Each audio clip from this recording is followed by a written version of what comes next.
Hi everyone, this is Jenna from Fort Ninja. We have Fang, my co-founder from Fort Ninja as well. Fang, the floor is yours. Hi everyone, welcome to our first webinar. This is the virtual and neobank and financial health for SMEs and individuals. I just wanted to make a quick introduction to welcome you on board. We are from Fort Ninja. Jenna and I are the co-founders, and we are in the space of cybersecurity, dealing with predominantly the fintech, regtech, and lawtech sectors. And Jenna will be running and introducing our panelists we have for today. And thank you, and have a very enjoyable discussion today. Jenna? Thank you, Fang. So I would like to pass the floor to Paul. Paul is our moderator for the first session. Thanks, Jenna. My name is Paul Ark. I am an entrepreneur in residence at WeWork, as well as an advisor with Fort Ninja on the forthcoming eFintech school. I am also a former venture capitalist. I spent 4 years running the fintech VC fund with Siam Commercial Bank. And before we get into our topic, I would like to spend a few minutes getting to know our panelists for today. We will be getting into a little bit more depth about what they're each working on, but for the time being, if I can ask each of my panelists to just spend a very brief moment telling us who you are, who you're with, and what you're doing. Can we start with Denny at GHL? Hi everyone, good afternoon. I'm honored to be here. Yeah, I'm Danny Leong from GHL Systems Berhad, and I'm the Group CEO for GHL. Primarily, we are a payment service provider servicing the ASEAN region. Fantastic. Back to you, Paul. Fantastic. And can we get YJ from OneConnect? Hi everyone. Hello, hi. My name is YJ. My full name is Yao Jing. I'm from the OneConnect Technology, based in Singapore. We are a fintech company, a subsidiary of the Chinese PingAn group, and I take care of the company's business in Singapore and Malaysia. Right now, I'm based in Singapore. Nice to talk to you. Thank you. Thanks, YJ. And last but not least, Peter from BPC. Peter, you're on mute. Sorry.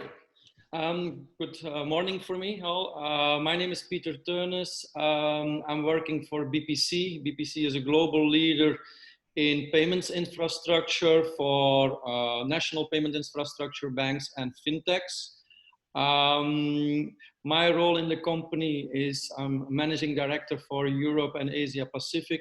And beside that, I'm also CEO and co-founder of Radar Payments, which is our SaaS-based solution of our software platform, where we have a global reach of customers. And I will tell more about this later, how customers in Europe and Asia Pacific are competing in that. Fantastic. As everyone could see, we've got a really great lineup of panelists for this topic on neobanking. We've got 3 professionals who cover a wide geographic range, both Asia and Europe, which is quite important because neobanking itself is becoming very much of a growing global part of fintech. But before we get really deep into neobank, I'd like to actually discuss the terminology, because there is a lot of vocabulary getting thrown about, whether it's neobanks, virtual banks, challenger banks, online banks, digital banks, a lot of different terms. And for the many people that aren't deep into fintech, the terminology can get quite confusing. So, I'd like to start, and I'd like to start with Peter. If we can ask, from your perspective,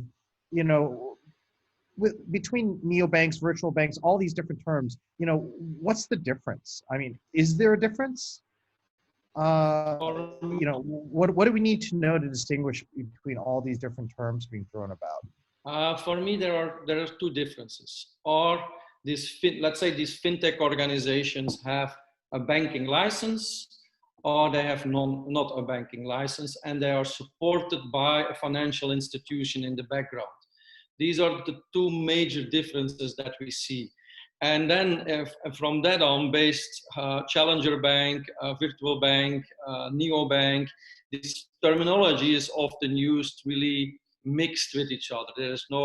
There are clear definitions and you can find them on internet, but let's say in the market itself, these names are used in what speaks the best for the best person. I have more, but I think the most important is, do they have their own license? Then they have their own internal rules and compliancy, or do they rely on an external financial institution and then they provide all these services? That's my main. Very interesting.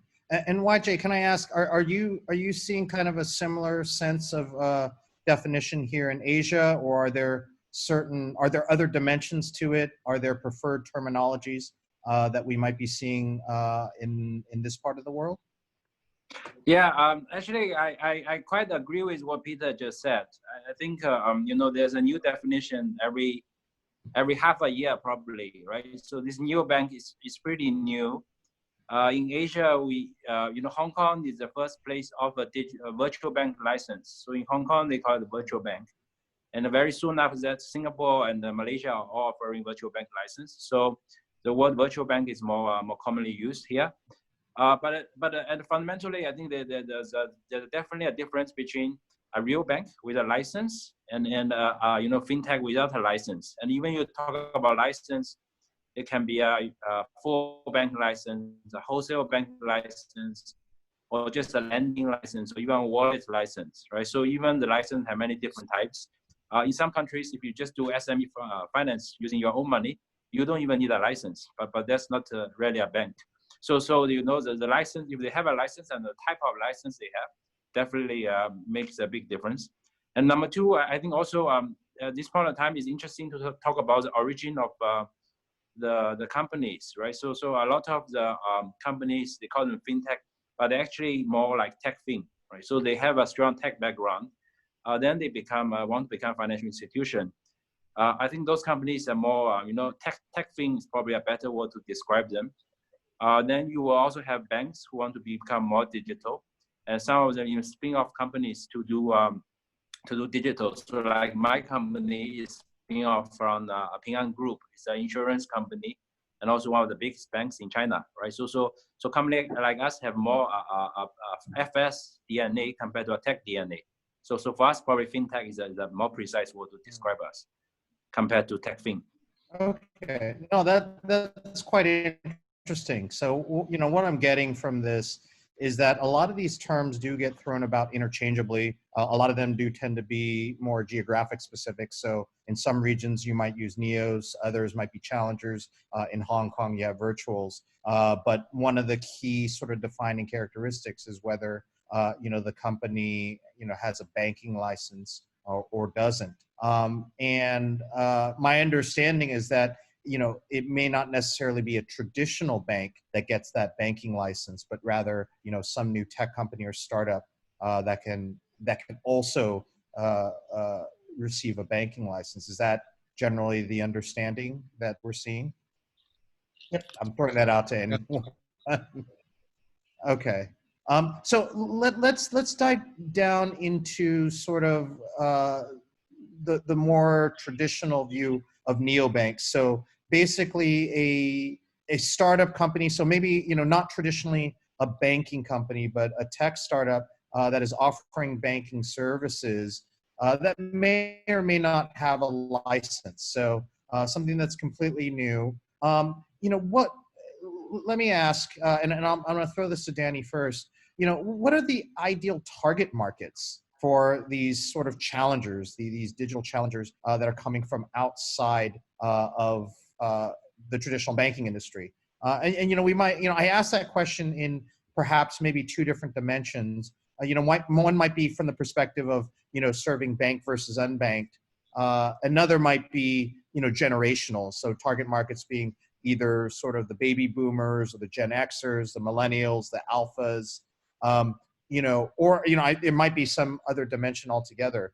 But, from your perspective, Danny, who do you see are sort of the right target markets for these challengers? Thanks, Paul. I mean, fundamentally, look at it. Why do they exist, right? They exist because there are segments that are unserved or actually underserved. We tend to talk about just unserved, but typically, there's probably a big portion of it is underserved, meaning that they serve some of the services, but not everything, right? So they're addressing these two main segments. What could they be? Can be anybody. Different countries would have different segments of this. Depends on your demographics of your country, right? I would speak more towards ASEAN, but not the Singapore kind of demographics. Typically, there's two segments that you look at, I think really needs to be served. One is the business.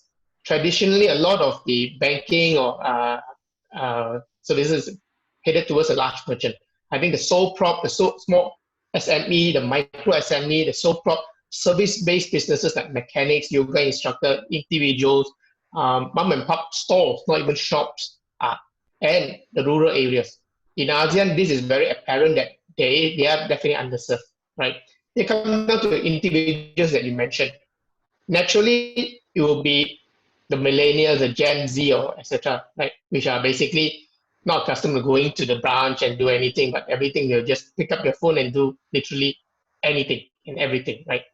But I think, especially in ASEAN, there is also a very big need for the rural folks who actually, especially countries like Philippines, Indonesia, which they are not accessible through traditional bank branches, etc. So you need different form of banking system or reach to them. So I'll largely group them between the business and the segment, and rural is a big part in this part of the world. Peter, I'm really keen to get your perspective because Europe has really been at the forefront of a lot of this neo-banking, challenger banking revolution. So much so that many startups in Europe in this space are starting to achieve near unicorn status, if many of them haven't already. So from what you've seen and where you sit in your part of the world, who are the prime target markets for the first couple of years of this neo-banking movement? What are you seeing there, and is it different than what we're sort of seeing here in Southeast Asia? Let me start first for Europe. Europe was mainly driven by regulation, PSD2. In this aspect of PSD2 was the open banking culture, and that has driven a lot of entrepreneurs into neo-banking for specific targets. Most of them have a clear positioning, or they want to be the second bank or the third bank or a further person, or they want to go to the millennials, or they want to do other things. Now, what is very clear, what we see in the rest of the world, and for me that's mainly Asia, Africa, and Latin America, is that a lot of these plans have to do with financial inclusion. Board the unbanked people. And that's also a big difference with Europe, where 99% probably of the population has a bank account, has a traditional bank relationship. In this part of the world, it's not the case. So we see a lot of interest coming from Asia, Africa, and Latam to, this financial inclusion. And one of the most important factors is to provide basic banking services at an affordable cost, because cost is also a very important factor in that. And we see that the incumbent banks, even let's say in Asia Pacific, have trouble to deliver this to the public. So there is a big opportunity, to my idea, for the newcomers, if they can find a cost affordable way to do that, to grow. And also to have a kind of onboarding which goes automatically, or it is. This is what we see today. Another fair banking, and I think also COVID will help in that the world looks a little bit different after that, and we see ethical codes around Islamic banking positionings and so on. So you see more and more other ways than in Europe. Europe was purely legislation that drove a new market segment. Here you have in the Asia Pacific region, you have other drivers that make it happen. Very interesting. I'm going to go slightly off script and throw out a question based on what you just said, Peter, and I want to open this up to any panelists. But if we look at both comments where we have rural populations, unbanked populations with a great need for banking services who've traditionally been underserved, and then you have traditional banks that don't have the capability to get the cost structure down to enable it. In combination, and as you said, Peter, a lot of the neobanking sort of arose from open banking regulations that came out of Europe. So really, regulators requiring banks to open up APIs that enabled fintechs to come up and start offering financial services. Does this imply, particularly in regions like LATAM or Africa or Asia, where neobanking is yet to hit that inflection point, that neobanking will be more of a collaborative effort between fintechs and banks, or is it going to be something that's very disruptive, where these challenger banks are actually looking to displace traditional financial services? Do any of you three have a view on that? Whether I think it's going to be more collaborative. I mean, us GHL being in the fintech space in payments, basically we are collaborating more than we ever did. Right? Literally, a competitor can be a partner tomorrow, and a traditional bank who's my customer can be partner tomorrow. It's just amazing how much we can collaborate. I think that's the only way. Any other thoughts on that? Yeah, I kind of agree. So if you look at the digital banks, virtual banks got licensed in Hong Kong, there are 8 of them, and many of them are collaborating with existing banks, to form JVs to get the license. For example, Standard Chartered had one, right? And there are very few pure new players into this market and want to get the license themselves. And if you also look at our industry, there are more and more fintechs used to play by itself or had ambition to replace banks, now doing more collaboration with banks. There are even fintechs set up a 2B business after they have 2C business and start to serve the banks, not necessarily just to compete with banks. So in the last few years, even Ant Financials has set up Ant Financial Services to provide a service to banks. Even WeBank in China is looking at provide assistance to banks outside China. For us, we are a 2B company, right? So we also provide a solution to banks to collaborate with banks. Okay. What I see, I see also the other tendency. Like, for example, we work with Tonic Bank in the Philippines to launch them.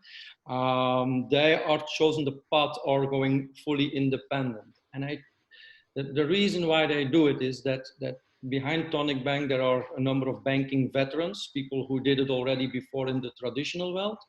And what you often see with fintechs is that they are sometimes lacking the banking knowledge, the traditional banking knowledge.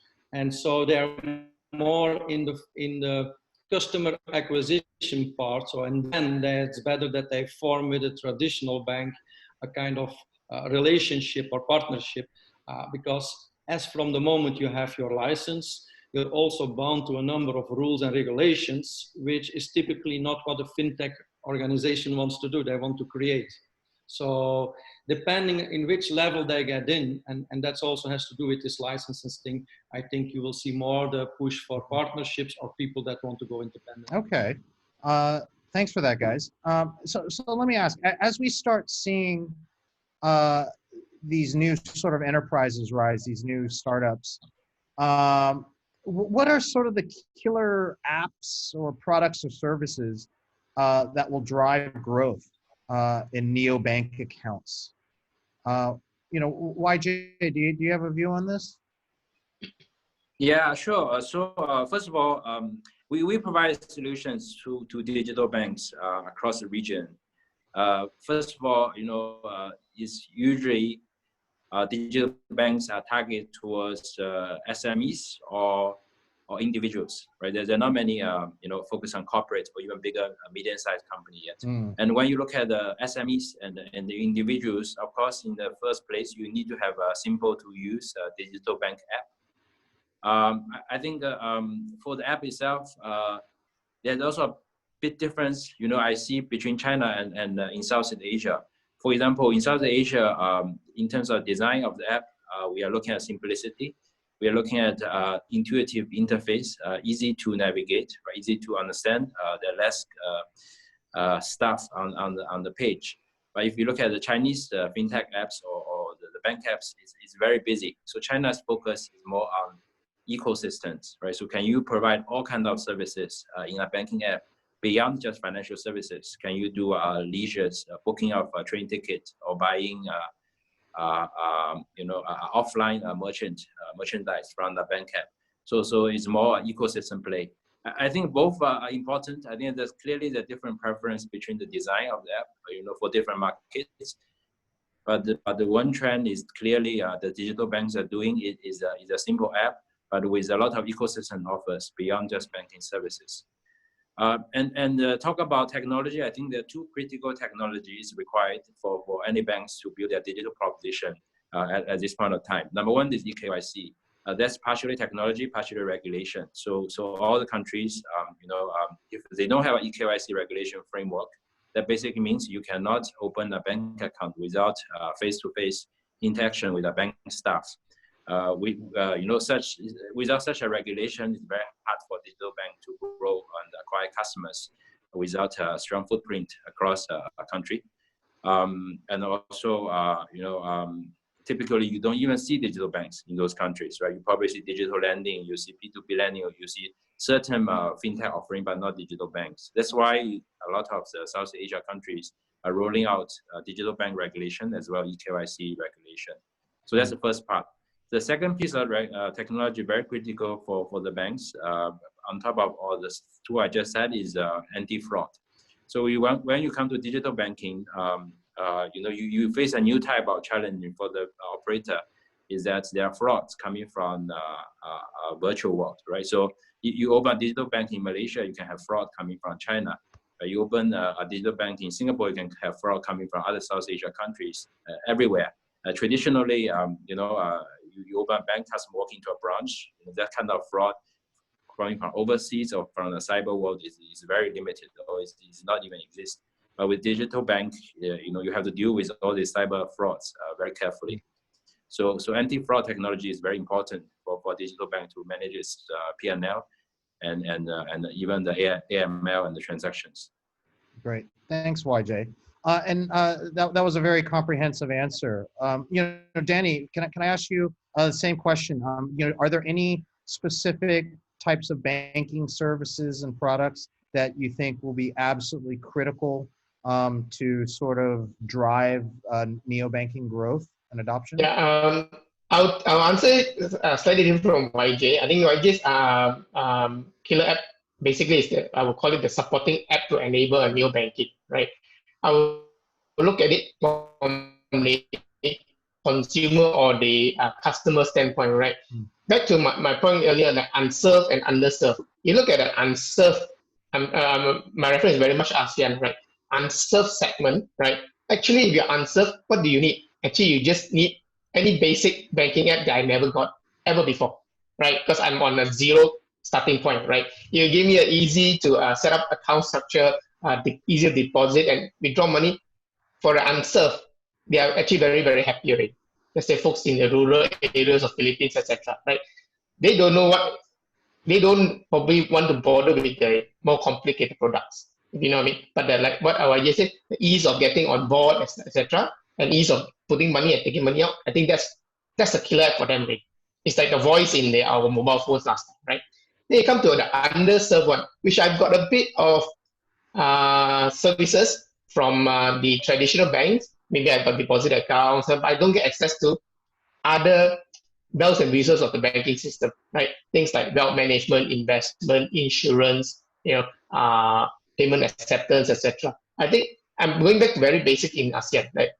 So I think providing this, and neobank providing this kind of next level of feature, I think is sufficient for them.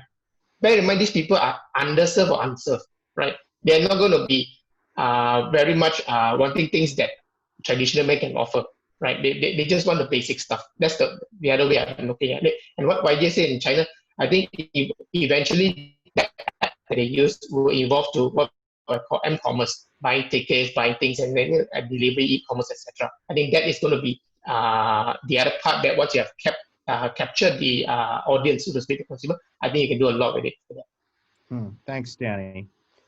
So, YJ has already talked a little bit about some of the technological capabilities that are going to be absolutely necessary for the growth of neobanking. Particularly, he highlighted two key areas, KYC and anti-fraud. Peter, can I ask you from where you sit and what you've seen in Europe so far? I wanted to ask a bit of a two-part question. One, are you seeing that these are important foundational technologies? And two, what other capabilities, what other technological capabilities are going to be absolutely critical or were critical for the success of challenger banks and fintechs in Europe so far?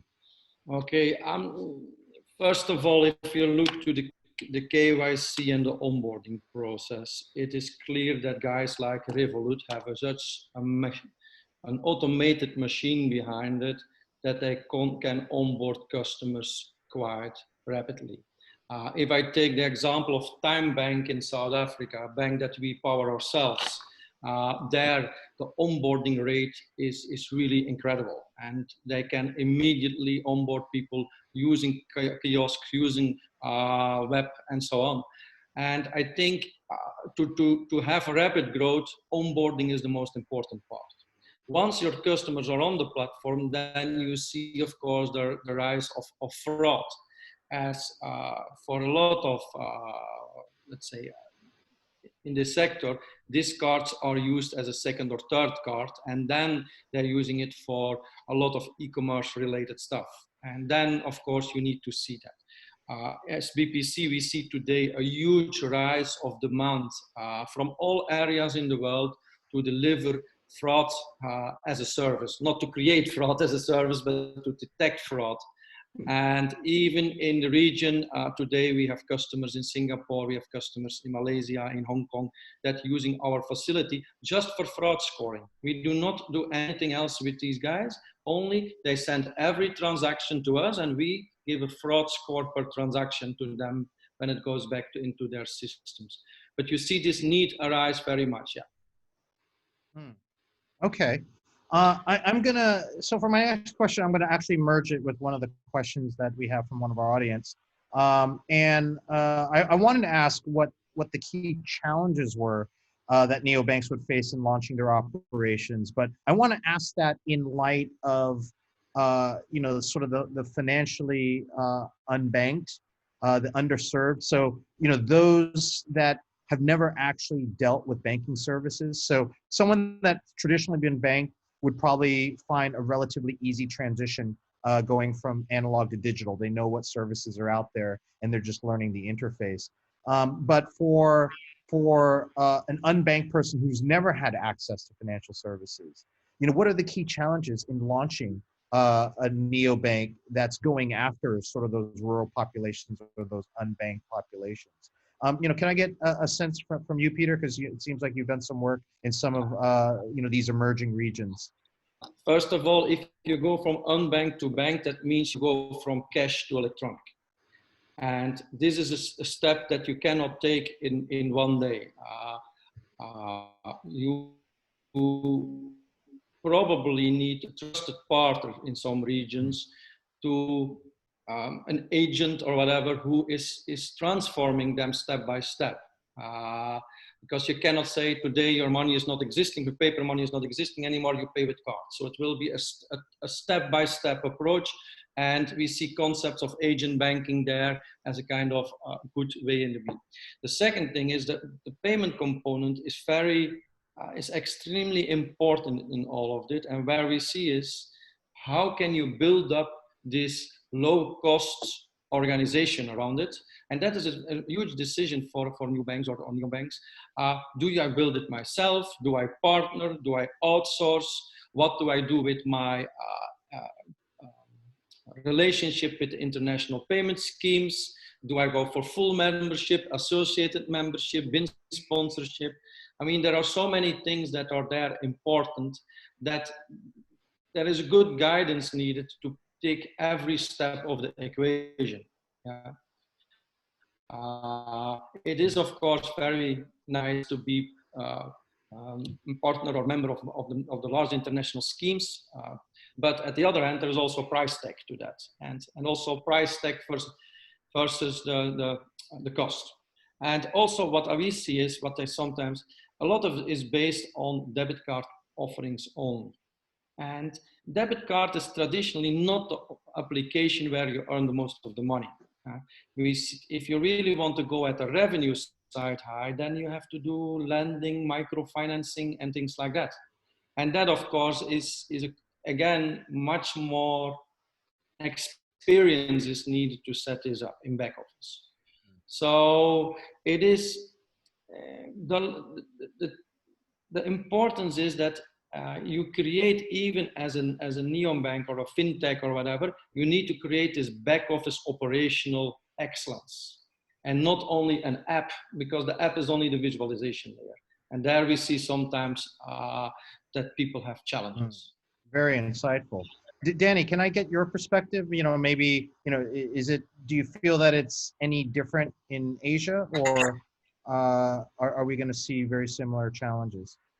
I think the challenges are going to be similar, like what Peter said, rightly pointed out, right? I look at it this way.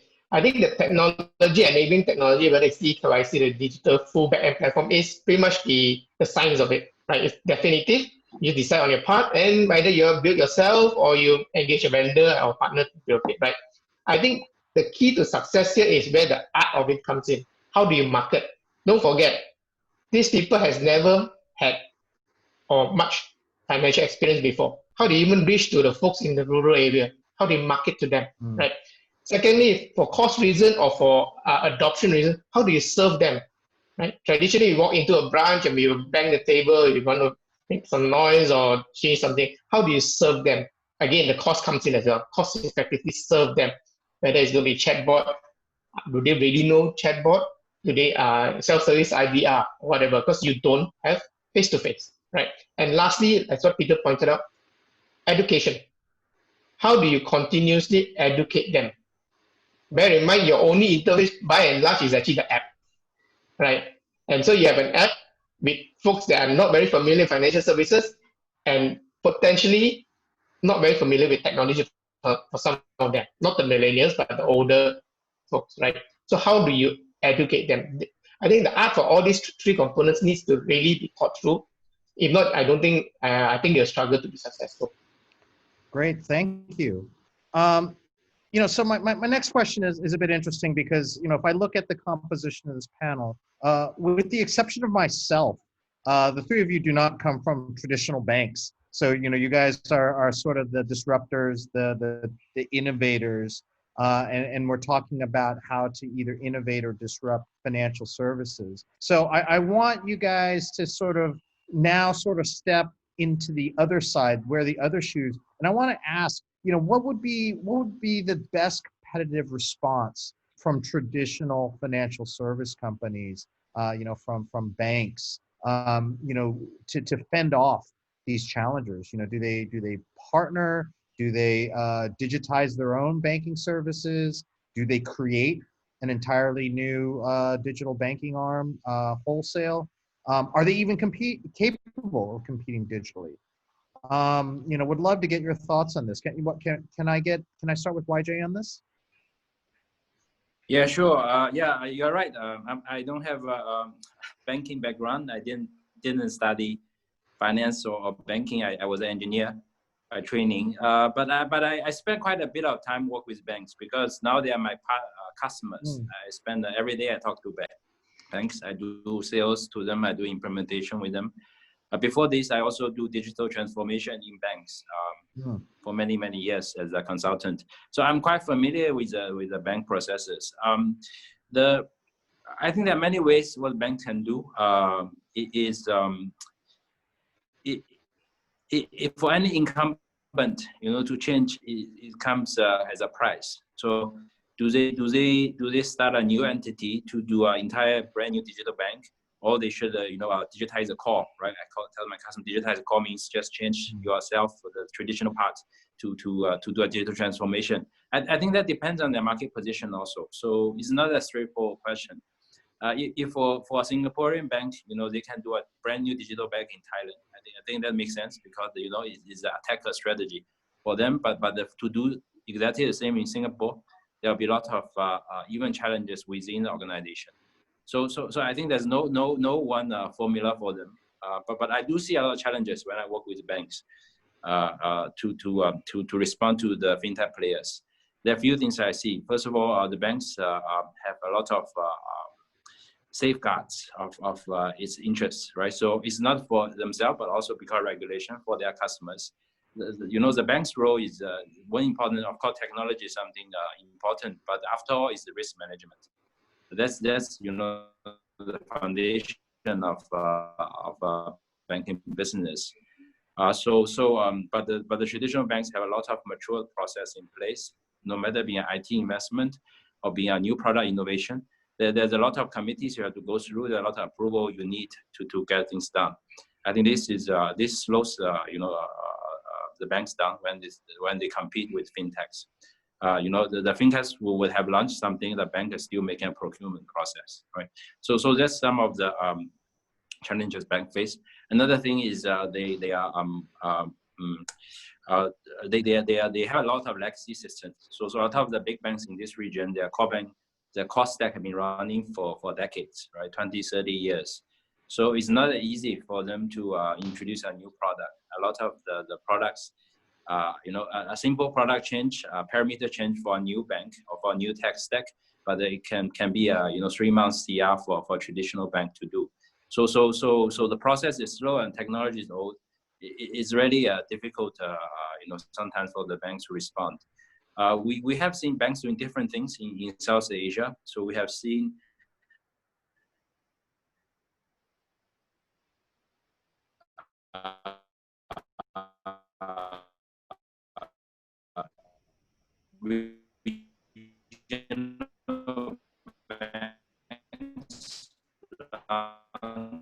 brand new digital banks in other markets outside their mainland, depending to the bank app itself.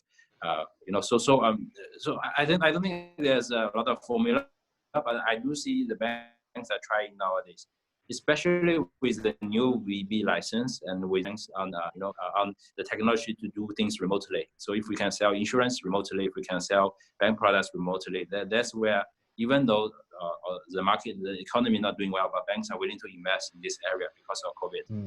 Thanks, YJ. And Danny, can I ask the same question of you? What do you view as, what should the competitive response be to banks in our region to neobanking? Thanks, Paul. Fundamentally, the need of digital bank, neobank exists because, sorry to say, because the traditional themselves were not digitizing fast enough. It's as simple as that, right?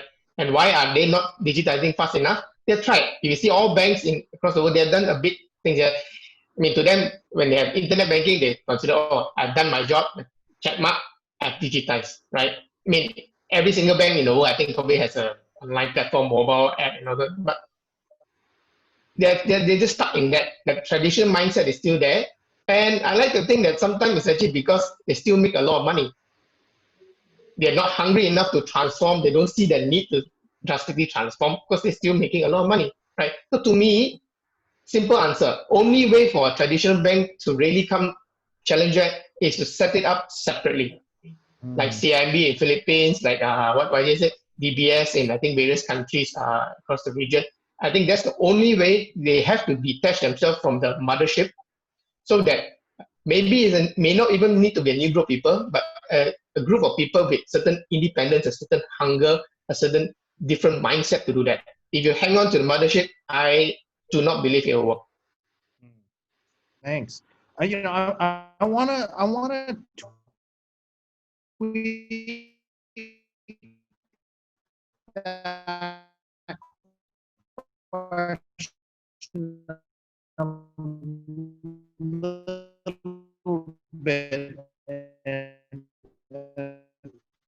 put Peter on the spot. So I'm gonna apologize. But you know, so any unique response really from to deal with these companies? To spin off this, to have a spin-off bank with another brand in order not to mess up their own brand. And what you then see is the second decision then, and it's a very strategic one, is on the tech side. Are you going to use this legacy applications that they have, or are they going to build new ones, going to outsource?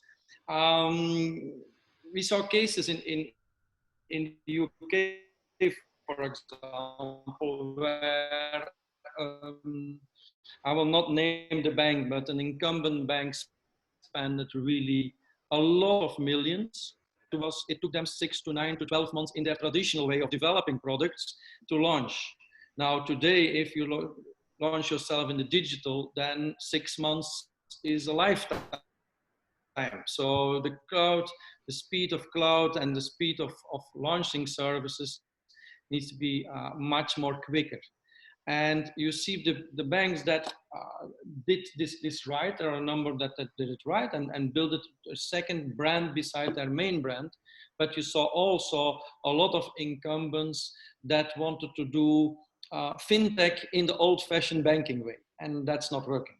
So you really have to switch off this traditional way of thinking to launch this in a speed of weeks. There is no 6 months timelines anymore. So that is what we mainly see there. Great. Well, you know, so we did spend a lot of time talking about the world of neobanking, but you know, because we've got, you know, the three of you here and you guys are doing really interesting things, I do want to spend a little bit of time, you know, delving into what each of you guys are doing and understanding, you know, what you guys are doing in the fintech space, particularly as it might apply to neobanking. And I know that we can easily spend you know, an hour talking about ourselves, but I'm going to ask you guys to sort of contain yourself to about 3 to 4 minutes in the interest of time. So, you know, can I start with you, Peter, since I already have you queued up on the speaking queue? Okay, as BPC Group, we are already more than 20 years in payment software, first traditional cards and fraud and things like that. Over the last years, we helped a number of digital banks, neobanks, to launch in the market. First, we did that only with delivering our software platform to them. Now, since we have our radar payments, we see this running this software as a service for neobanks as a more friendly way of doing it. It means that they can stay small. They don't need to recruit big operations. We do operations for them. We run the software from a centralized point. No need to set up big infrastructure, and that is. At the other hand, we also try we create with them new ideas. Lifestyle banking, what to do with micropayments. We launch marketplaces for SMEs. We have a very successful one in India where we launched a marketplace for farmers, how to link that with banking. And things beyond banking, we are also very much involved in transport, account-based transport. We see banks today want to partner with local authorities sections. And in that perspective, we also have this service. So we don't limit ourselves to these basic needs of a neobank, but we are looking to spin off, targeted to segments, and maybe not yet looking to this mass traditional banking, but really moving to the beyond banking atmosphere. Yeah? And with that, I think we have a unique offering in the market. We have this long experience in traditional banks. And at the other hand, we have this innovative area where we can do journeys with our customers to really launch new services, new applications, new streams of income for them together. And as last, we are not doing this only as a supplier, but in some cases, we are co-investing or co-owning parts of it with them. So we are investing our experience, but also sometimes even financially to grow together. So that is a bit where we are today, and specifically for Asia Pacific, today we have a huge focus on that because we see this today as one of the markets to rise. You're in the first steps of neobanks, so this is the first steps are taken, but there is a huge potential in this area compared even with Europe, where everybody is already banked for the last 20 years. And here you have a huge opportunity to bank people who never were in relationship with the bank. So that is a bit where we are and what we are doing today. Great, thank you, Peter. Danny, can you share with us a little bit about what you're doing with GHL? Sure, Paul. Basically, GHL is primarily a payment provider, right? Where we started over 25 years ago supporting large banks, basically a technology provider for the banks. If you remember the credit card machines and all those that we have, we basically IT vendor develop the software and sell it or rent it and maintain it for the banks, right? Since then, we have evolved. We've evolved to what we call in the industry term a payment acquirer. What that means is basically enabling merchants, being some of tier 1, tier 2 merchants as well, the ability to accept all types of payments, whether it's offline payment or online payment, whether it's a credit card, whether it's a debit card / ATM, whether it's American Express, whether it's e-wallet, whether it's a cross-border e-wallet, Alipay, WeChat Pay, or local e-wallet in their respective country. The idea is one device, one partner, all payment services for everybody, right? So we've gone into this journey since about almost 5 years ago. And today we have over 100,000 of merchants across 5 countries. And we are pretty much that linked to these small merchants, right? We words that you hear is financial inclusion and a sort of proliferation of payment. We are smack right into that, right? So that's what we do. On top of that, we actually then started recently to do other financial services because I've already got this relationship with this merchant. I started doing other collaborative services like micro insurance, micro lending, micro wealth management, etc. to these merchants. Because why? As simple as I've got access to them, right? So our journey is very simple. We've moved from a very much a payment IT provider, we still do that, still good money, to a payment acquirer focusing on SME and micro SME. How can we work with a neobank? Literally, because we are literally the last mile to this SME and micro SME today, and we have access to them, we can easily plug into, quote unquote, the back end services of a neobank and on-sell some of these products for them, right? We see what we are doing today. The only thing we actually don't have is actually cash deposit or term deposit and for some of the other products. But we can easily plug into our ecosystem and collaborate with any of them. And it may be exclusive or maybe non-exclusive, depends on country, depends on proposition. So I think we are in a unique position because we focus on the last mile. And I think we are hoping to work with a lot of various neobanks to make them successful. Great, thanks, Danny. And YJ, why don't you share with us some of the exciting things that OneConnect is working on? Yeah, sure. So our company is about 5 years old. We started as a business unit of our parent company, which is a Chinese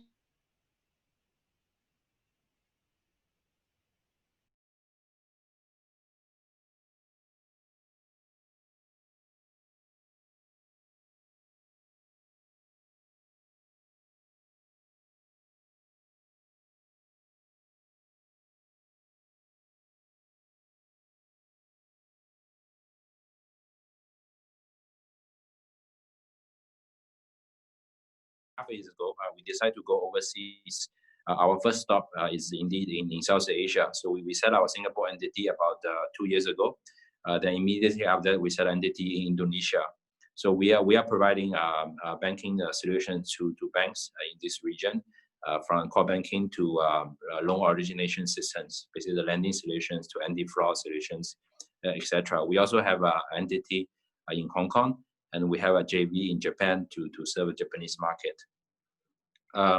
We are largely a 2B company. At early days, or about 3 years ago, we did experiment to get venture into a 2C company as well. So in Hong Kong, we are one of the 8 digital virtual bank license holders. So we got a virtual bank license in Hong Kong, and it's called PingAn OneConnect Bank. It is about to open, in operation this month. And then, but after that, subsequently we also, decide to focus more to continue to be a 2B company. So right now, in Southeast Asia, our business is mainly serving the banks. And in South Asia, we have solutions like eKYC, core banking, lending solutions, etc. Yeah. Great, fantastic, and congratulations on the upcoming launch.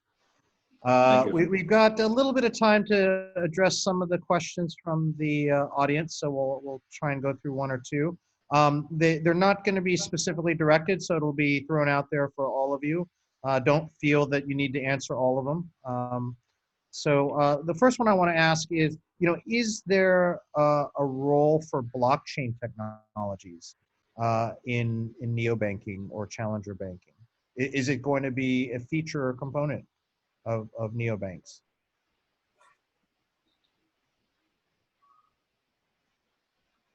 Yeah, so maybe I can kick off. So blockchain, we do invest a lot of money in blockchain in our group since almost 5, 6, more than that years ago. We have our own standard, and we did a lot of investment. But the technology is more meaningful when you have multiple parties using it. Right? If you are the only bank using your own blockchain, it does not add that much value. So to us, no, we provide blockchain solutions to our bank customers, and because the value is only when many banks using it. At this point in time, the challenge is how you get all the banks agree to a certain standard and to use the solution. It's not really the technology, but the process or the policies around it. That's where the challenge is.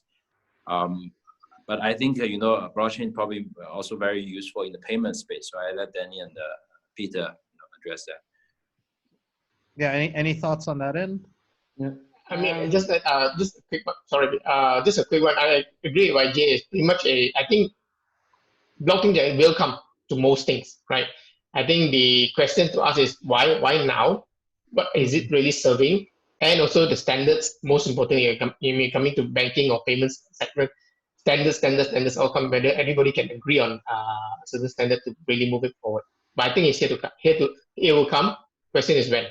So is it fair to say that for the time being that blockchain would be a nice to have, but not necessarily a need to have for digital banking or neo-banking services? That would be my view. Yes. Yeah, I think that's true for any technology, right? So technology itself does not address a pain point. Only a use case does.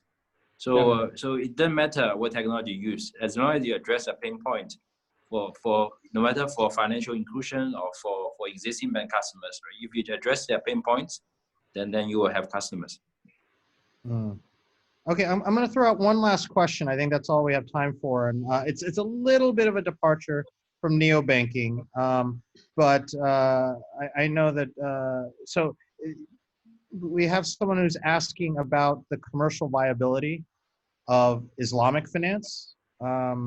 It's reputed to be difficult to understand, hence a low adoption rate. Is there a role for digital banking in promoting Islamic finance? And I know Peter had basically mentioned it in passing during his intro, but I'm not sure if there's a view on that in general. To my idea, in every market segment, you can find a business case. If it is for millennials or is it like Islamic banking, the only thing what you need to do is to address the market potential. And that is the onboarding of people who identify themselves with you as a brand.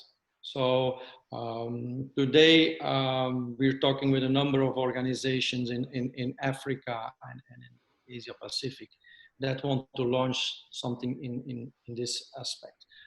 It's not done yet, but people look at it. And I think this is another differentiation than looking to millennials or baby boomers or whatever. It's just, you're going to go to find this target market for yourself. And maybe in the future, somebody will come up with other ideas. And I think there is, as long as the potential market is big enough and you have a way to address the issues of this market, you have a business case. And whatever the business case is, I don't limit myself in what people are inventive enough, entrepreneurs are inventive enough to find their business cases. So I think in every market aspect, it would be. There are potential also countries where it doesn't make sense to do this, as there is other religions or so. So it's finding your spots in the market. Interesting. I mean, Paul, let me just add on to it. I mean, to me, I'm not an Islamic banking expert by far, right? But I think to me, it's a similar idea like technology, blockchain technology, right? It's basically, it's just another quote unquote concept, right? And I'm sure from Peter or from YJ's companies, you would have enough technology to be able to support whatever Islamic banking, whatever the customer wants, right? I think the key thing is, how are you going to educate the end consumer why this and not conventional, right? Back to the art of it, right? I think technology will serve this purpose without needing to do too much. Also, I dare to say that, right? It's the last mile. What's the proposition that is different from conventional banking? So then I think there is a way. I think there is a play if they pick their market well. Okay, great. Well, I promised Jasmine I wouldn't run overtime and cut into her panel. So I'm going to take the last question, which is really just a quick lightning round. So I'm going to ask each of you guys a question, and you know, we have a little bit of time. So if you can kind of keep your answer down to like maybe 30 seconds, minute tops, so you could probably answer it, maybe provide a little bit of explanation. But it's this. COVID-19, social distancing, is this good for neobanks or bad? Danny, can I get your response? Very good. It's now or never. Okay. Peter, what are your thoughts? I think there's the right moments, only the launch moment. If you still need to launch, then I would wait a little bit more.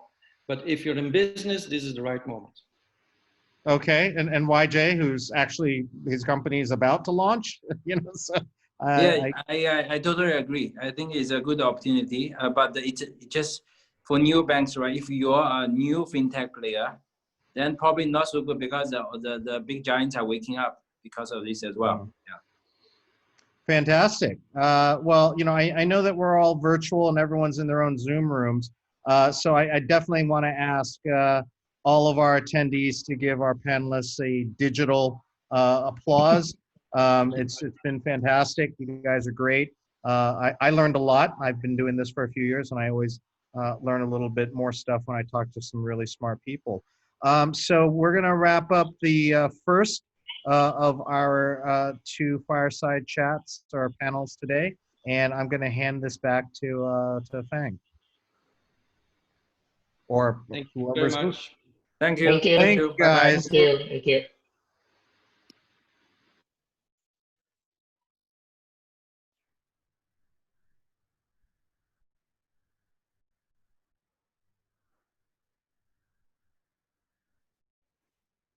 Okay, thanks. That was the first session. Now I'm going to pass it back to Jasmine. Jasmine is going to moderate the second session on financial health on SME and individual. Thanks, Jenna. Hi, everyone. So good to see a lot of familiar faces and names on the attendance and attendees list. Welcome to the second part of this financial health for SME and individual seminar. I have with me April from UNCDF and Ming, who is currently with Google. And we are going to have this discussion in light of what's happening right now globally COVID-19. How does financial health play into the situation, and how do we define financial health? Because today, when you heard the earlier hour and what the panelists and Paul were talking about is, we were talking about neobank and digital bank in the COVID-19 era. So before we jump straight in, let me just give a quick introduction of myself. My name is Jasmine. I am also on the advisory board for the eFintech School together with Paul, Danny, and Jenna. So very happy to be here to share this little topic with you. And currently, I'm in a venture capital platform.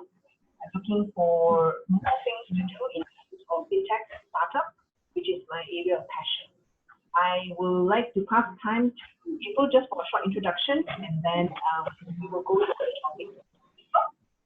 Great. Thanks, Jasmine, and thanks everyone for having me. I'm April and I'm from UNCDF. So UNCDF is part of the United Nations set up agency by UN, where we support championing financial health at the moment. We're the only UN agency with the mandate to do investments. Thanks. Hi everyone. Thank you for having me here. I'm Ming. I currently work with Google. I'm a technical program manager at Google, working with the Google Pay team. So let's kickstart the topic. Today with COVID-19, we talk about financial health when SMEs, as we all know, in Malaysia and across the region, are running into a lot of financial trouble and a lot are closing down. So before we go deep dive into steps and so on and so forth, I'd like to also touch a little bit about what is financial health and how does that differ to a lot of other technologies that we are talking about. To kickstart, I'd like to get April to start sharing. Great. I actually prepared short slides, to help visually on what financial health is. Give me a few seconds here. Great. Can you see my screen? Yes.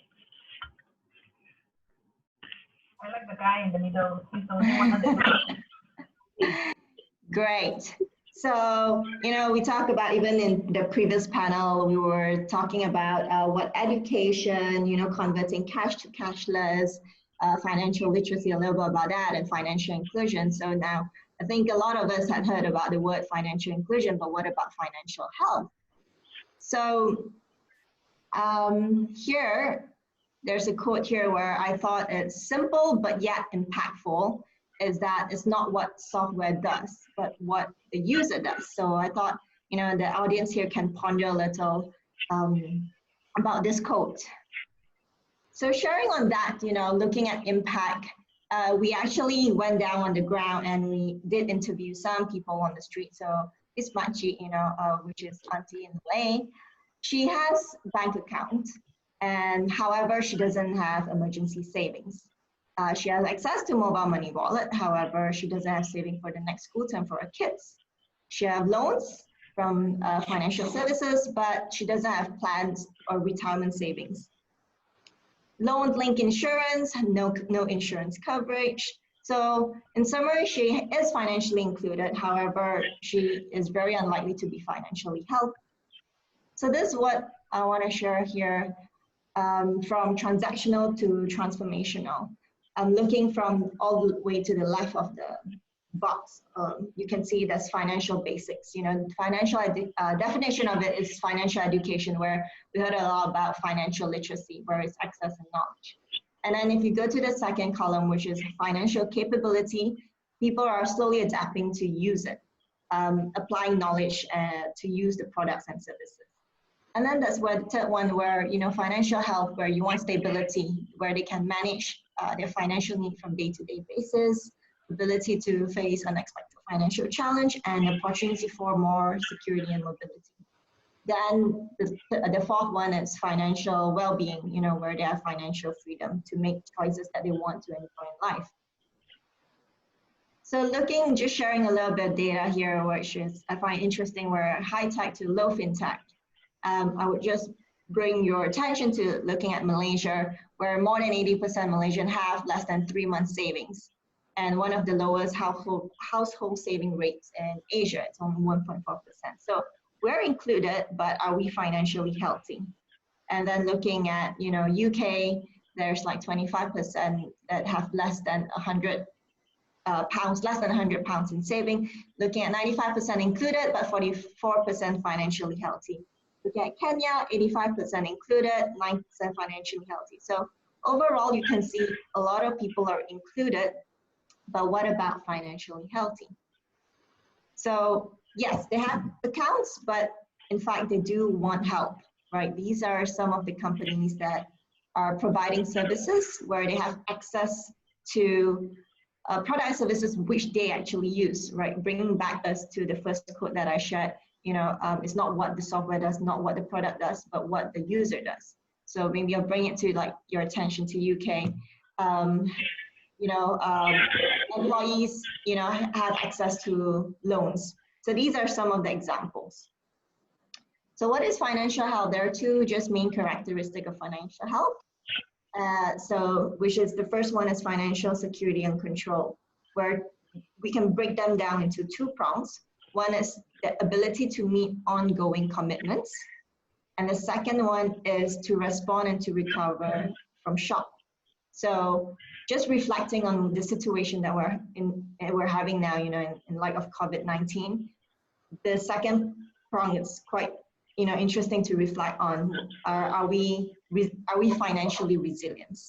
And then the other one is financial freedom, ability to enjoy one's lives to meet financial goal.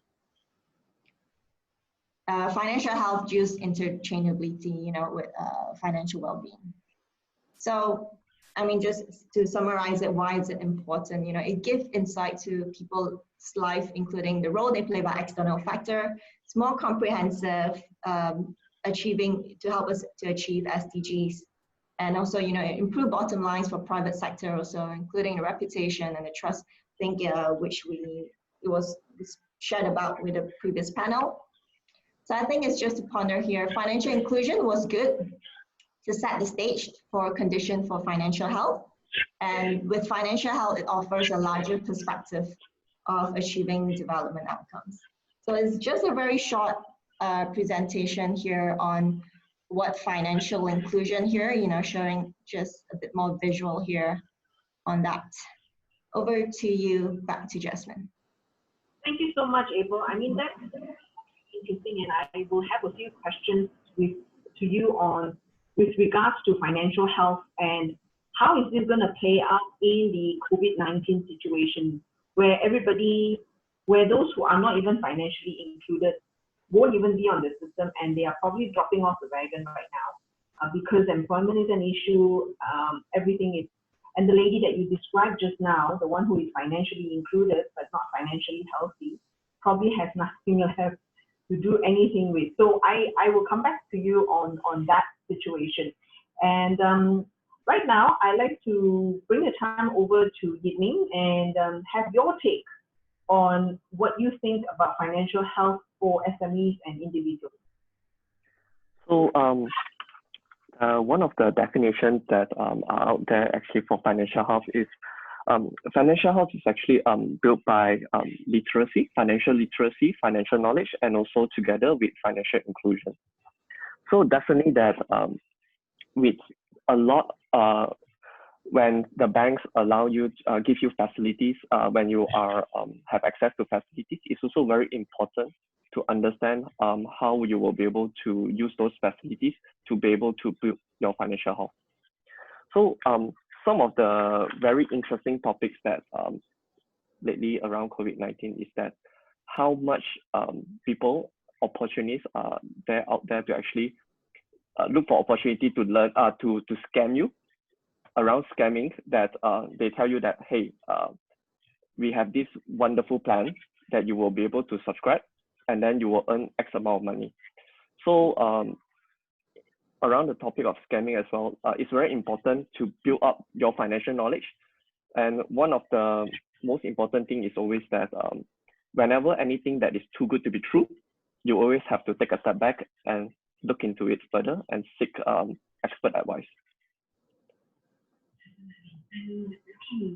In terms of scamming, I believe that has to do with financial literacy and how that is happening. So following on from what Paul was moderating in terms of neobanks and digital banks, so while he was discussing on the implementation and the technical side of what neobanks can or cannot do and how they may engage, I would like to touch a little bit on how COVID-19 with the advent of the neobanks would impact financial health and to a large extent financial inclusion. Now, you touched a little bit on an interesting point with regards to, before we even talk about financial health and financial inclusion, there is a need for financial literacy. Can you expand a little bit on this perspective that you have? Because to us, especially here in Malaysia and within the region in ASEAN, we can see that financial inclusion is a challenge for a major part of the population. So financial health would be moving on to, I would bring financial health back to some extent, including, so, but you're going back even further into financial literacy. Maybe you'd like to share with us on that perspective that you're having right now. So like, for example, definitely that knowing what you should or you should not do when you are given the kind of financial inclusion opportunity to facilities is very, very important. So for example, in the context of scamming, it's very important for you to don't get trapped with the different methods that the recent scammers do. One of the interesting ones is always that, like for example, if you are given a credit card facility, you will definitely need to know how to protect yourself with your credit card. Like for example, following the PCI standards, do not expose your card number to just anybody. And then also one of the scam methods that I recently heard that's extremely interesting is that there's a reverse psychology to get you to get your financial information, to get your credit card information by offering to give refund to you when the scammers send you an SMS saying that, hey, you have bought this thing. If you did not do it, give us a call. Then after that, we will refund it back to you. And the scammer, what the scammers did was that they just go get a call from the consumer. Then after that, told the consumer, oh, I'm so sorry that you are being charged with this amount. Can I get your credit card information so that we will be able to refund those money to you? So without proper knowledge on how to protect your financial information, so people get impacted and affected. Your take on financial health in terms of protection, right? Because yes, you are right. You have credit cards, you have loans, or financial facilities already to some extent with a financial institution. So you're looking at financial health from a protection perspective. That's right. So I would like to know from your side in terms of what is UNCDF, what has UNCDF done to progress from financial literacy? Because from your slide, I can see the different processes that UNCDF has come up with, from what would be roughly put in as literacy, inclusion, and now health. How is it that UNCDF decided that we are now moving into financial health? Is there nothing more left to be done for financial literacy or financial inclusion? Okay, good question. I would say there's nothing more to be done, but it's like more on a progression way, how we have moved forward or evolved. So I think just sharing with you some project that we have done to really visualize how it actually works. So one of the project that we shared, I love sharing it, say example in Uganda, there's one project where kids are not able to go to school because the tuition fees is too expensive to pay at one lump sum. So it's very difficult to go to school when it's very expensive to just low-income earners are able to pay little bit by little bit. However, their school is really far away, and the journey to go to school to make payment doesn't make sense for parents to do it in that way, in cash way, right? So what happened was we worked with a telecommunication company, MTN, to actually realize that, oh, you know what? In order to do mobile payment, you need network. So that's how we managed to support to be able to build a tower that they have access to network. Then the other thing is when you want to use phone to pay, you need power for your phone, right? These are some of the things that we take in granted for. It's so easy, you know, we just switch of a button. And so then we work with startups or looking for solution from the market. How do we have connection? How do we have access to power? So there was this company that able to provide solar panel and you pay as you go. So to have access to power. So you have network and then you have power now. And then that's where it comes in, you know, where you can pay so that your kids can send to school. So actually, is there any financial literacy there for this specific case, right? So it's something, you know, the code I share is not what the software does, but what the user does. And because of that, the kids can go to school. So it's all like an ecosystem, and that's how we come into role, UNCDF comes into role to structure the way how we can function. So with the power with MTN, to provide a guarantee for that. And then for Malaysia, now move to Malaysia, we've previously run a B40 challenge and B40 challenge last year, and we supported startups and companies to look into creating products and solutions for the B40 population users. So how do you create something that's so easy to use and it's functionable for them in their livelihood where they will use it? So that's two. And then one is we're actually doing research now with gig workers around the region. And where we will be publishing this year our findings on what is the financial health for gig workers. So with that also, then we can complement what are the solutions we can support and how maybe the market will move on with the data that we collect and the report that we can produce. Thank you. I mean, that's very insightful. So when I think about what you have already deployed out in a country like Uganda, it sounds like no point having a digital bank until you have the country wired, because then financial inclusion is it's just another product to those who are already financially included, because you would be sitting in areas with internet access, you would have access to equipment and mobile and electricity, where as a target market you may not necessarily be. So, okay, so this is just me throwing out a supposition. You mean in terms of financial health for SMEs, because I know in your past experiences you have developed solutions for SMEs and there's a lot of B2B type. And I would dare say some of these solutions I may see coming up in the next foray in Malaysia's digital bank. So you share a little bit about your take on SME and financial health. So some of the motivation that I had in my career on building financial solution and also like software for the public and also for the users is actually a lot of them comes from my personal experience. So one of the experience or one of the example that I have been giving to some people is actually to share is that just imagine last time Malaysia about 20 years back when I was in my high school, we do not have very good banking network, or we do not have a very good payment network where everything that you do is actually involved around cash. Where there was one day I was at a bus stop needed to buy something, but I was robbed at the bus stop just that, and I lost all my cash. So that actually helped me to build my passion in building cashless society, and also to build software that financial software that will be able to help people in their daily life.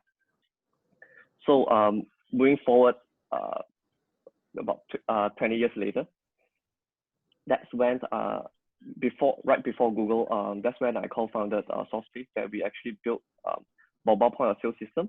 Where at that time, because why we actually came up with the idea is because that the machine that you normally swipe your credit card to, the EDC terminal, is actually back at those days is very expensive. Not many SMEs are able to afford to rent those terminals. So what they have to do to run their business is everything have to be run by cash. So that's when we actually started to build out the solution to be able to deploy cheap and affordable solutions for the businesses to be able to go into cashless society, so that we will be able to help the consumers to use their debit and also credit cards to make payments. That then after eventually we built a lot of good a company solution to be able to let people know what are their financial patterns, what are their spending pattern like, and then eventually we'll be able to help them to give them better insights in their spending, and also give them advice or even suggestion that how they can actually do their spending as well. Okay. And how has the uptake on these types of solution been coming up, and especially with your current position in Google, how do you see all these types of solutions in terms of SMEs financial health? So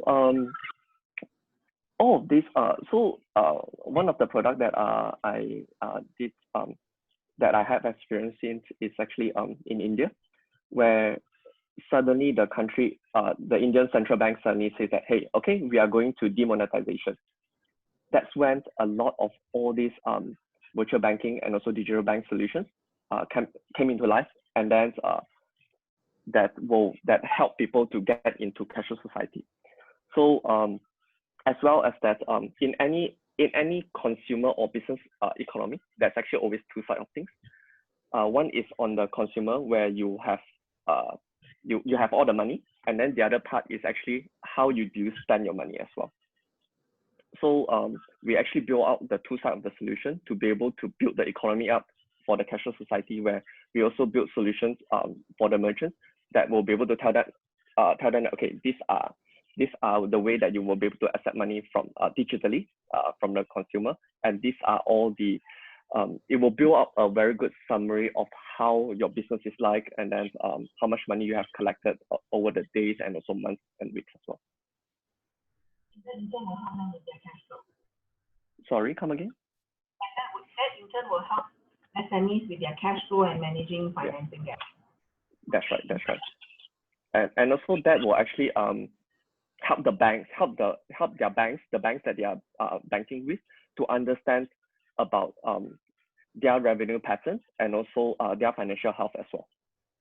And that will give them open up a lot of opportunities to loans and financing, where the banks knows the pattern of the particular the SMEs, and that is because of the spending pattern. The revenue pattern is actually very important factor for the banks, usually for the banks to give any companies loans and financing, and those actually help to build up their financial health profile. To just double check with you, April, I know UNCDF has a lot of initiatives on the ground for individuals. Are there any efforts for SMEs in terms of helping to elevate maybe even the micro SMEs? Yeah, so the B40 challenge that we run, we are supporting the companies that in turn the beneficiary or the users are the targeted users, like the B40 for that specific challenge. So yes, so the partners, we call the partners, the people that we work with are usually companies, and the users or the products of the service, or the users of the product and services are usually the underserved or benefit the low and moderate income earners or MSMEs. So, yeah. So directly for companies where UNCDF will help develop solutions or platforms for SMEs financial health. So example like the B40 challenge, our partner was one of the recipient of our grant and technical assistant is GoGet. So GoGet, a lot of users or the platforms are go-getters who is low and moderate income, they're gig workers, right? And so they came up with a proposal where what if whenever you finish a job, you can opt in or opt out, where you can save money and plan, you know, or we could gamify it, you know. So example, I do a delivery, say 30 ringgit, by the end of it, I can save, say example, 10%, 3 ringgit, and then if I do an X amount of delivery, I would have achieved my target of saving 100 ringgit per month or something like that.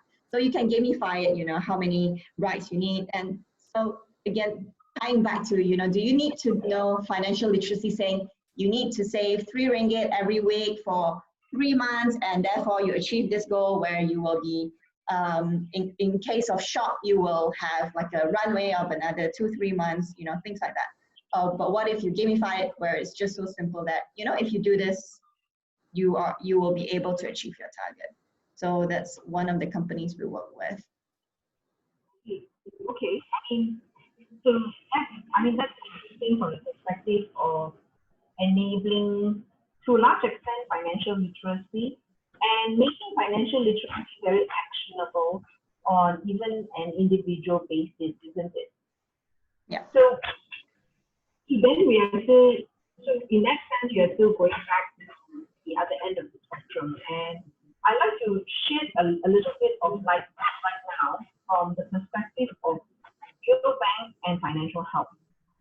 I would like to just have your take about what do you think from UNCDF perspective with regard to digital banks and the financial health of a population, whether it's Malaysia or in Africa or in South America.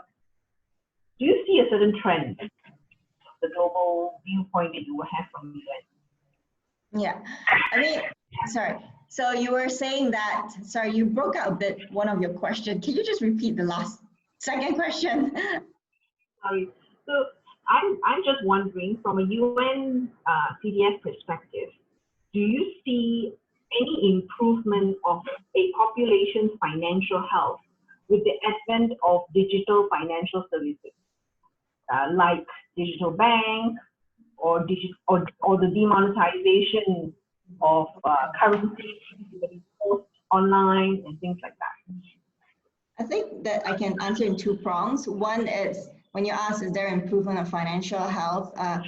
We are doing, for this region, we're doing research on it. So we don't have the data, and report yet, but we would like to see how it could improve in the future with all these neobanks and all these products and services. And then the other one is we definitely, so running challenges, you know, under our FinLab, we have problem statements and we do getting applications.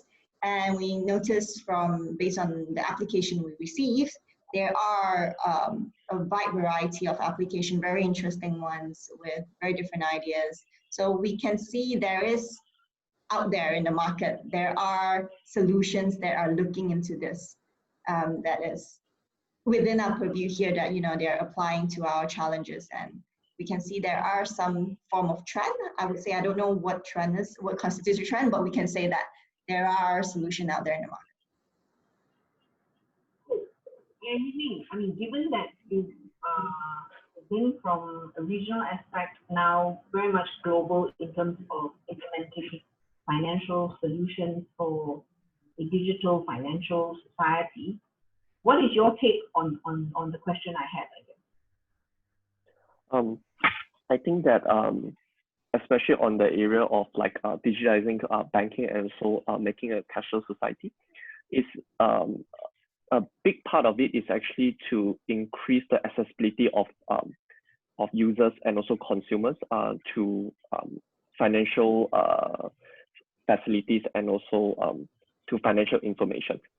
Like one of the examples that April brought up is that how you gamify the financial knowledge for the consumer. Like for example, telling them that, okay, if you do save $3 a month And by the end of a year, that's how much money will you be able to get, and also extra money that you have.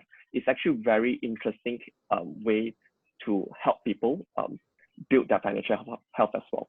And all of this are able to be achieved with technology and also digitizing banking, where instead of people needed to go to, for example, a bank to be able to do their financial transaction, everything is all done over the internet, over your mobile phone, as long as you have, if you are given the facilities. So, and also it will definitely help you, help the banks that you are banking with to understand your spending pattern, to understand your risk profile, and they will be able to give you better recommendation of products that you will be able to benefit from. Okay, so if I draw a very high level summary, now you can disagree with me, or if you do agree with me, I'd like to hear your reasons. Is with the advent of digital financial services or digital banking, neo-banking across the country, and now Malaysia looking at announcing her own digital banking license, it will in general should improve the financial health of the population if the solution is implemented correctly, like what April and yourself, Ming, said, with regards to gamification. And tell me, do you agree with that statement? And partly also, would you have something that you would like to see the regulators be able to put in to their licensing regime to improve the financial health of the country as a whole, in terms of SMEs and individuals?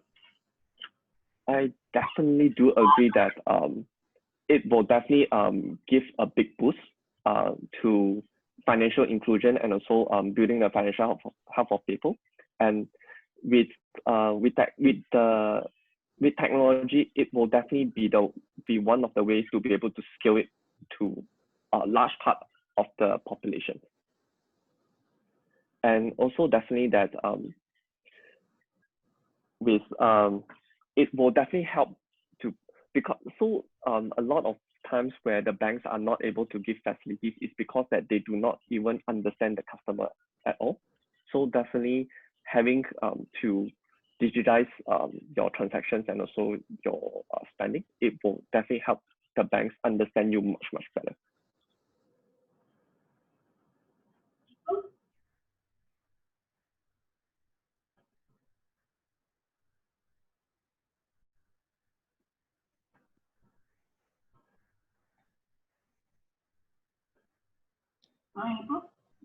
Hello. Okay, we hear you. Yeah. Yeah, I mean, ultimately, I think in my perspective, or how I see it, it's really when you said that, you know, can the regulator or, you know, product service improve financial health, the outcome that we want to see is financial health is like a way of measurement. And the main important point that, you know, I think one of the key takeaways to take is the product and services, will people use it? And does it improve financial health? It's just as simple as that, you know.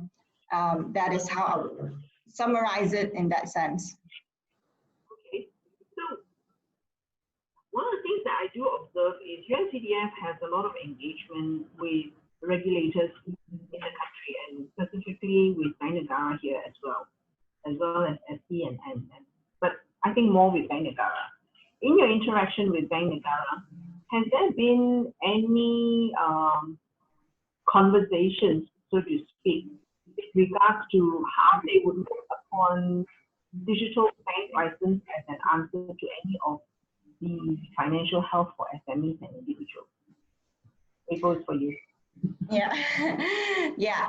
So, well, we do partner with MDAC and Bank Negara for our challenges, and we have a good relationship with them. The partnership that we have with them are usually managing projects and the challenges, coming up with the problem statement and how to support. They're very open to having conversation with our participants for the challenge, in terms of having queries and really even mentoring throughout the innovation journey. So they're open to having this conversation, I would say that. And but I mean, I can't comment on whether Bank Negara, you know, they have this had conversation internally or within on neobank and the licensing and whatnot. But we can tell that during their experience we have during the challenge is that they're very open to, you know, the conversation that we're having, this sort of conversation that we're having now. That's good to know. That's very good to know. I just like to touch a little bit on what are the key success factors for a population's financial health being on an increase, meaning in your experiences, April, with all the programs that has been implemented and so on and so forth, what is the few factors that ensures the adoption and the success of this program in terms of impact on the ground?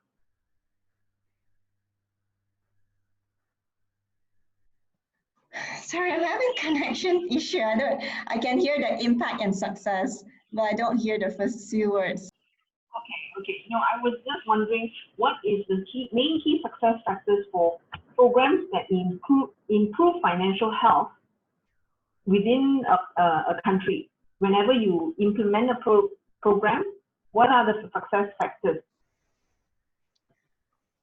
What are the success factors? I think one is definitely who you need to have a strong partner to localize it. I always believe in localization. Every market is different. So having a strong partner to understand the market and to be able to provide the right support to the participants for these challenges, right? Because every market is different. We always have to remember that localization is important. I think that's one of the main factor, having strong partners with the right local knowledge on localization. Okay. And Ming, in terms of your experiences in India and implementing financial services with obviously an aim, I know that the organization you work for has a huge aim in terms of the well-being of the community that they are plugged into.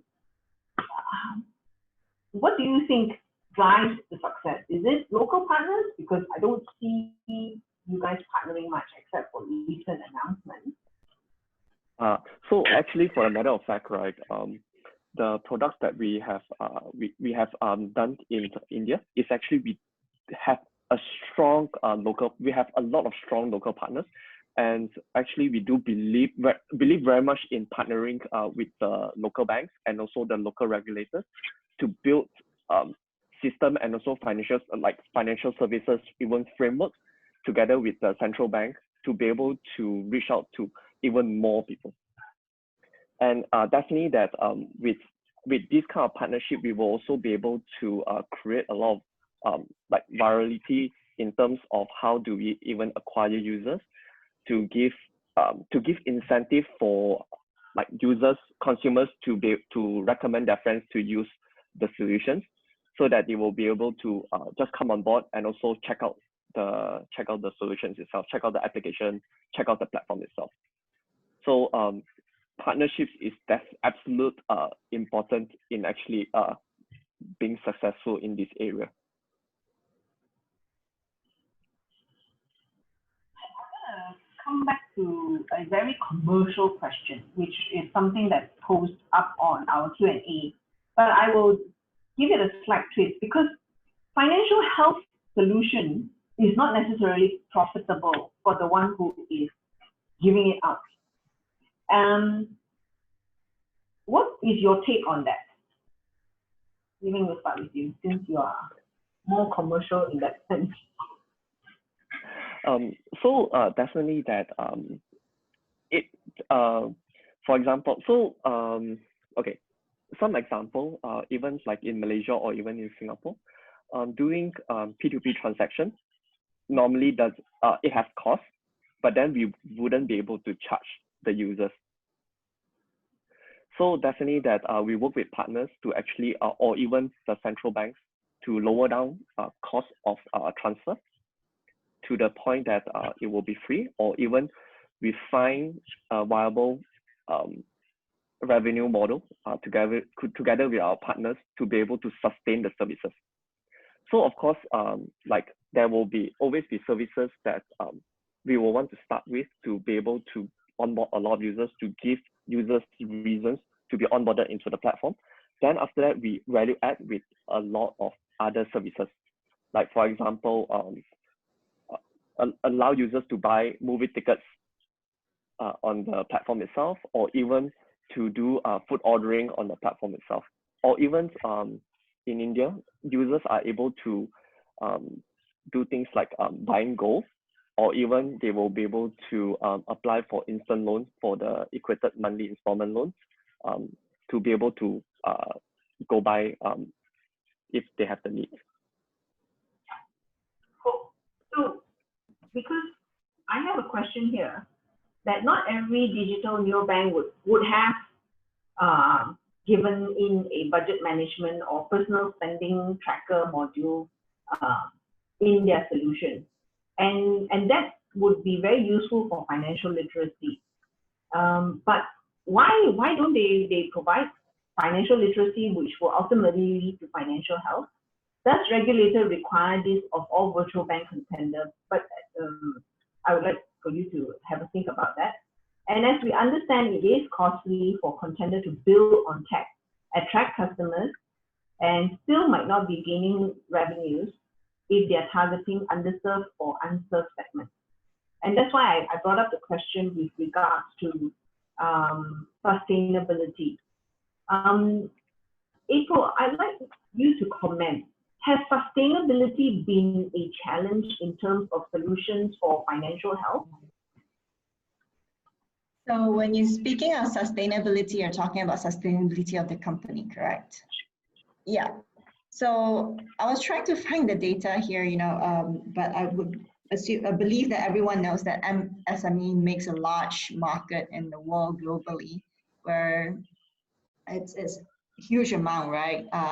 And with that, there are a lot of people that you can serve. And it's just how do you want to innovate it, or how you want to structure your business model, like, where people are able to pay or afford. So it's thinking of ways. So I'm just trying to give an example here. Like even like selling insurance, right? I believe, all of us here may have some sort of insurance here. And how do we usually purchase it?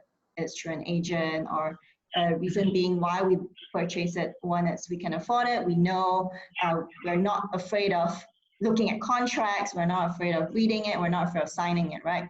But the low and moderate income earners, there are some of the few reasons that they don't have insurance. It's because of bad experience, or even reading a contract is scary. They don't know how to approach it, and the purchase value is also very different.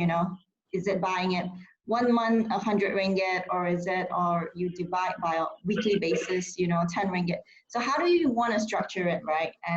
And so I believe it can be profitable, and there are companies that's already profitable. It's using very innovative or different structure model that we currently have now. So example, there is one project we work with. So example, insurance, a telco company and an insurance company partnering together.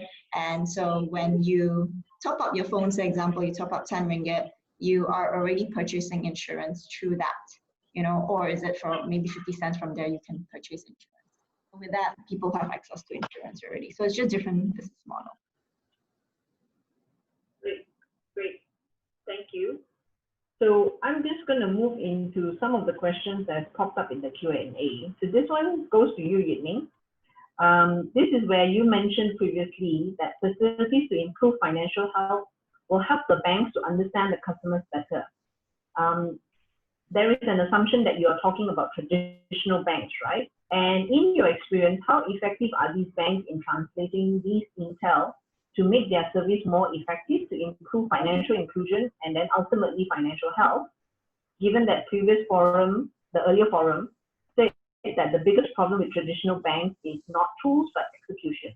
So I would like to present this question to you as it is, and then I'd like you to also extend this answer apart from the traditional banks, which is existing, what about neobanks? Over to you. Right. So as I mentioned that technology providers are huge tech companies that are in the financial or even the payment space. They actually so for example, the team that I'm working with, we actually work with banks, traditional banks, and also regulators to be able to help them to access to more customers. And also, so we definitely play two parts in this particular picture. One is actually to give them the insights of how we can actually do better, help the traditional banks do better in understand user data, and also like what kind of information that traditional banks actually have with, of their customers. And the other part of it is actually to provide the technology and also the support of the infrastructure to be able to help them to do that. So some of the good examples is actually like machine learning models, like based on certain focus that the traditional banks want to achieve. And definitely that a lot of those traditional banks, because of the movements in digitizing banking and also like demonetization, they have no choice but also to move towards the direction to make use of technology to reach out to their customer and also to allow customers to do transactions. So with the technology support that they're also getting from the tech companies, these are actually very, very possible to allow them to understand their customer better, to understand user data better, to understand patterns better, so that they will be able to develop better products and also products that is more customized for their customers as well. Because I remember the announcement that Google made last month, that they will enable banks to better serve their customers. And they didn't say what type of banks. So we are assuming that all banks, meaning those who also have received digital licenses in whichever jurisdiction. Am I right in making that supposition? So definitely that like some of the partner banks that we work with, we actually help them to enable the P2P rails, the peer-to-peer payments rails, and make peer-to-peer payment much easier and much faster, and also much safer as well.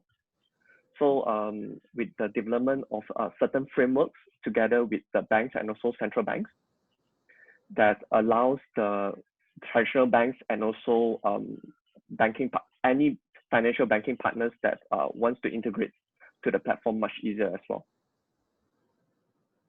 So we always believe that it's very important to safeguard the users and also to make payments more accessible. Ivo, I would like to just double check with you on a financial health app. Have you seen a financial health app done up for any country? Or anyone? Financial health app, you know, for whether it's for a business or for individuals, done by regulated central banks or any financial authority in the country. So I won't say there's a financial health app, but rather, looking back at the two prongs of what financial health is, it's, where you have financial security, and the second prong is financial freedom, right? So it's very subjective on financial freedom, but financial security, it's, if you split down again, are you able to pay your day-to-day basis and also accept financial shocks? So looking at the product you use, example, there are now certain apps where you can use like gamification, and do you want to key in how much you spend, and then there's a tally on it. So even example like Big Pay, you use the card and then you can see the charge, but the question is, how are you going to make full use of the chart? So I think we are somewhere there, as in like they are there, but now it's how do you convert it into very user-friendly, where saying that your financial health is like 80%, 90%, you know, how do you just convert it to be visually appealing and very user-centric? You know, so I don't see any app that, I can't say that this app that, you know, to tell you what is your financial state, financial health is, you know, but rather than using all this and then to reflect what is, you know, my financial health is. I mean, you wanted to add something. Yeah. So definitely that like some of the examples like what April mentioned, right, is that gamifying it and also able to bring the consumers through the journey, and then also using good user interface and good user experience to explain, like, okay, you're at this stage, what does it mean for you? And then this is what you can do to help you to improve or to reach the next stage. And then also designing a journey that makes sense for the users. And also, of course, when you deploy all these solutions to the users, it's very important for you to measure the success of it, like to increase the user engagement, or even like or a certain kind of areas that you will want the users to do, or certain things that you want the users to do. So that is definitely something that the digital and also technology is. So my question is, why hasn't a central regulator done it for their population? Because a population that is financially healthy, I mean, as the Chinese, we always say that the strength of the country is the strength of the family, and the strength of the family is the strength of the individual in the family.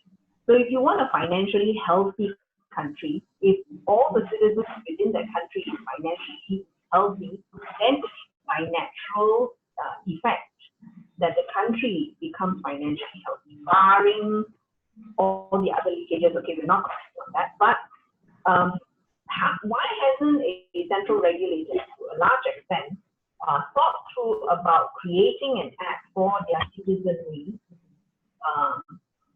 to get financially healthy?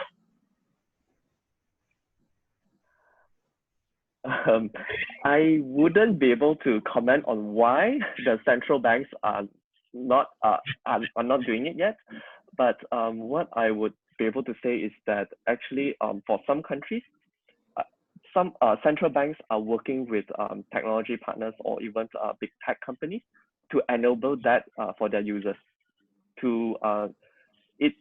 I would probably say that it's actually depends on the focus of the central bank, on what do they want to achieve at this moment, and also what. So I believe, to my very personal belief, is that if the central bank thinks that this is extremely important to increase the financial health, they will be able to work with partners to enable that, technology partners to enable that. April, any comments? Yeah, I agree with you, Ming, in the sense that we're unable to comment on why central bank haven't taken an approach. I think it's because we're evolving, right? So it was financial literacy was very popular, and then we moved to financial inclusion. So financial health is like a stage where it's a natural stage where it evolves, right? So we are slowly moving towards there. So I believe that one day, sooner or later, it may evolve again to something else, but I'm having a positive outlook that there will be something like that where people are looking into it more now.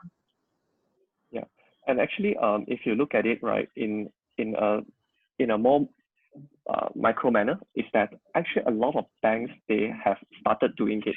The more digital banks, like for example, some of the banks that I've seen doing it is like OCBC or even DBS, that they have put in a certain kind of put in certain kind of products that helps the users to build their financial health. And also, yeah, they are able to help users measure their financial health as well. Okay. Last question, and this one is for you, April. Then after that, I'm going to just ask you to sum up your thoughts in terms of improving financial health. for the individuals and SMEs, especially in this COVID situation, right? This was a question from Alan. What's considered a healthy financial status? How should banks or insurers or central regulators or anybody with an opinion on this be able to advise when they have no view of 360 degree of customers' financial standing? So I'm going to start with April. Yeah. So what's considered a healthy financial status? So looking back to the 2 prongs again, are you able to manage your day-to-day spending and absorb any financial shock? And then the other one is, are you able to have some financial freedom where you're able to enjoy the enjoyment of life that one wants? And then how should banks or insurance be able to advise when they have no view of 360 view of the customer? You know, I think banks and insurance they're big companies. They somehow, I believe, it's easier to get data on this, you know, and it's just how do you want to synthesize it and analyze it and make use of that, you know. They're already having access to a lot of people.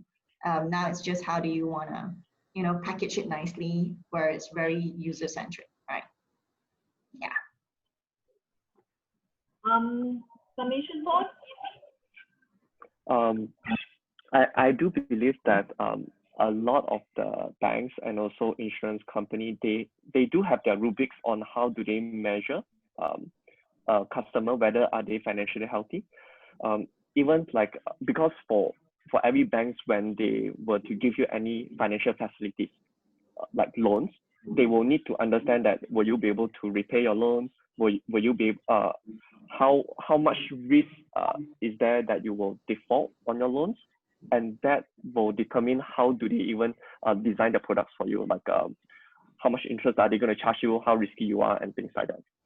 So I believe that every different banks and also insurance corporation, they definitely have their rubrics to be able to measure that.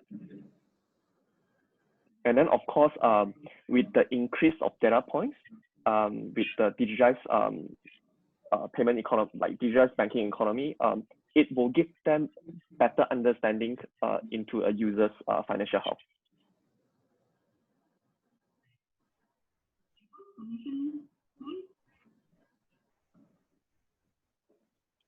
Sorry, I couldn't hear you. April, your closing point? Great. So you were saying conclusion, I mean, looking at individual and companies, right? So I think for individual, maybe you can reflect back on, you know, these 2 prongs. And then for companies, how do you want to innovate or adapt? Or if you're the one who's providing service, how do you want to provide products and service which could improve financial health? Maybe you already have something like that. Maybe it's just reorganizing it, you know, package it differently. And if you're the user, maybe be open to try out things like that, you know, new products and services.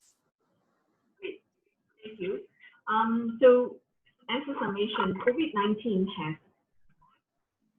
opened up our eyes to a lot of situations on ourselves as individuals and the businesses that we run, and also the services that we come into contact with. And I think this is a period that we can really do a lot of self-evaluation and business model evaluation for the next step up, because as the previous forum had already shared, COVID-19 is the biggest catalyst to digitalization of businesses and industries that we have ever experienced. It is a tragic crisis, but I guess this is the silver lining. And so my summation thought is, with the COVID-19, all of us need to reevaluate how we are managing our own financial health. And for those of us who are looking at companies, how do we pivot to manage financial health? And pandemics are not going away. Today, COVID-19, tomorrow it could be bubonic 2022. So we don't know it. New things can pop up. And resilience, I think, financial resilience should be the next call for SMEs and individuals. So thank you so much for my panelists. You have been wonderful. Thank you to all the participants that attended for your questions.